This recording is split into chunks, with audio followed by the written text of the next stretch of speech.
মৃত্যু এমন এক জিনিস যা আস্তিক নাস্তিক সবাই বিশ্বাস করে, সবারই চলে যেতে হবে।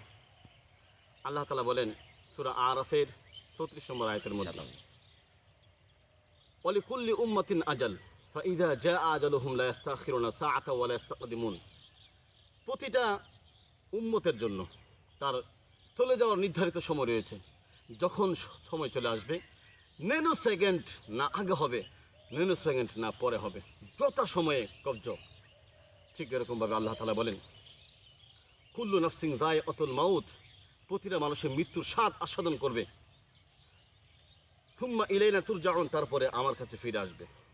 এক কবি বলেন, মাউতু কাসিন কুল্লু নাসিন শারিবুন, মৃত্যু একটা পেয়ালার নাম, এই পেয়ালা সবাইকেই গ্রহণ করতে হবে।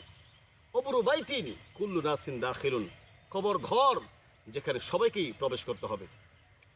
আরেক কবি বলেন, কদম সুয়ে মারকাদ নজর সুয়ে দুনিয়া, কিধার জানা হয় और কিধার দেখ রাহা হয়।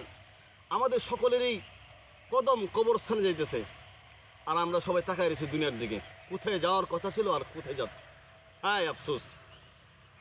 আল্লাহ তাআলা সূরা লুকমানের 34 নম্বর আয়াতের মধ্যে বলেন যে 5 জিনিস সম্পর্কে কেউ জানে না।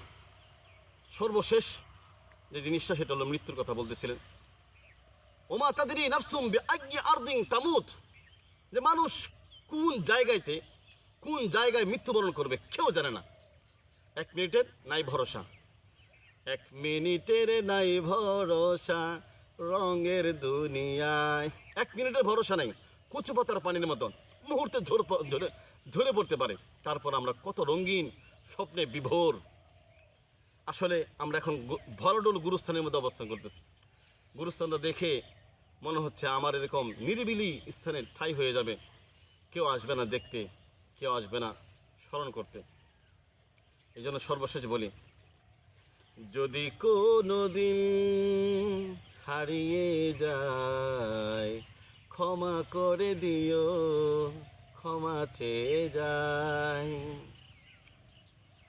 যদি কোনো দিন হারিয়ে যায় ক্ষমা করে দিও, ক্ষমা চেয়ে যায়। ছোট ছোট স্মৃতিগুলো যদি কাঁদায়, কবরের পাশে এসে দেখে যেও আমায়।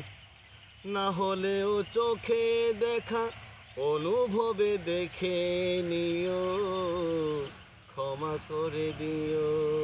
ধন্যবাদ সকলকে। আসসালামু আলাইকুম।